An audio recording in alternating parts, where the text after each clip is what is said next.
xuusee musiba am te effectivement loolu mooy dëgg loolu moo tax man j'ai pris la responsabilité en tant que parlementaire de demander une commission d'enquête parlementaire mais li gën a yéeme ci li ma wax léegi ci premier ministre mooy am na loo xamante ni ngor mayewu ko jom mayewu ko kersa mayewu ko tuddoon na fi ab xiifam waxoon naa ko ñu naan dañ koy challenge tudd na fi ay ab feebaram naan yaram wee diis réew mi ñëpp la seen yaram diis réew mi kenn wérut nee naa la fièvre de la vallée du Rift baa nga ne di rey sa bopp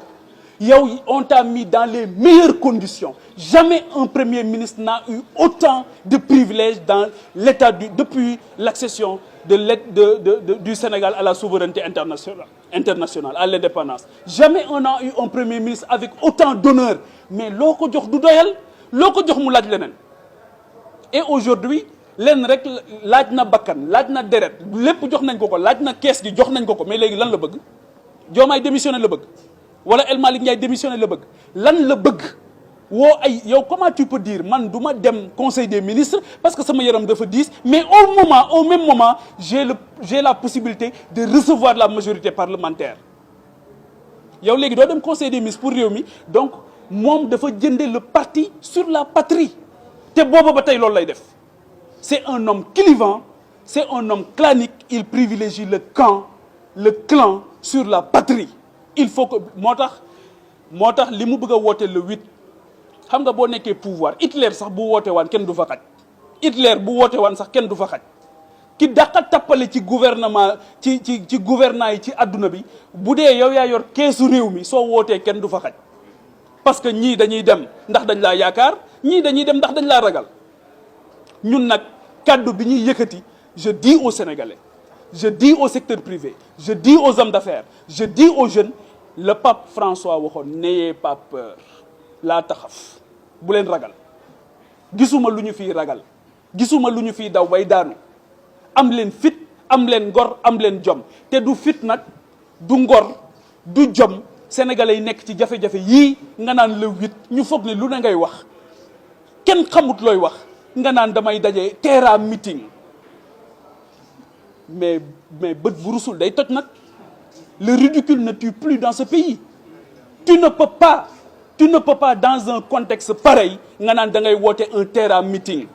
pour nous dire quoi lan nga ñu mën a wax loo waxul woon Grand Théâtre lan nga ñu mën a wax loo waxul woon Dakar Arena lan nga ñu mën a wax loo waxul Milan lan nga ñu mën a wax loo waxul ci live yi nga xamante ni jot nga ko def lan ngay teg ci suñu loxo li waa ji doon wax naan buñ ne lay waxal looy wax lan lay wax en réalité aujourd'hui ce que les Sénégalais demandent mooy nan la ñuy def ba régler les problèmes du Sénégal aujourd'hui tous les programmes qui sont déployés à l'intérieur du pays jusqu'aux mécanismes de lutte contre la mauvaise gouvernance mais ce sont des outils yu ñu fi fekk ils n'ont absolument rien créé ils n'ont absolument rien inventé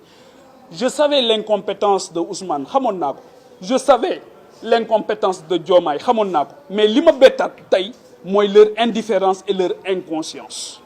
et la pire des attitudes face au malheur du monde face au malheur des Sénégalais c'est l'indifférence c'est la pire des attitudes et pour man indifférence boobu moom moo waral ba ñuy déguerpir les mécaniciens di déguerpir les marchands ambulants fële nga xamante ni moom mooy stade Léopold Sédar Senghor man foogu ma woon ne meeting a tax man foogoon naa ne leneen na ko yëkkati ba mu des meeting yàlla xam na ne ku ma waxoon ne ba ñuy déguerpir meeting moo taxoon du ma ko gëm ndekete ñoom meeting lañ fa bëggoon def et leneen li gën a yéeme ci boo koy déglu démb dane moom booba ba tey ñoo ngi doon wër fu ñu ko defee wër nañ Dakar yëpp kon yow bi nga demul conseil des ministres kon bi waa vallée du Rift bi ñi ngay bëgg a dee kon yow bi nga demee ba Milan te ma ne la woon boo wàccee jóge Milan jubalal Touba kon bi ma lay digal lii yëpp di la ko fàttali yow ndekete yaa ngi wër foo defee meeting le 8 ndekete yaa ngi gérer say humeur say état d'âme ak say caprice bëgg ba pare et il le dit avec beaucoup d'orgueil et de fierté président bi mu jógee conseil des ministres ak ni mu amee doole yëpp ak ni mu amee solo nga xam mooy l'instance suprême ci biir réew mi fu ñuy dogale li nga xamante ni mooy ëllëgu sénégalais yi ak seen tey mu ne ñëw na seet si ma man Ousmane mais yow tu te prends pour qui en fin de compte c'est pas possible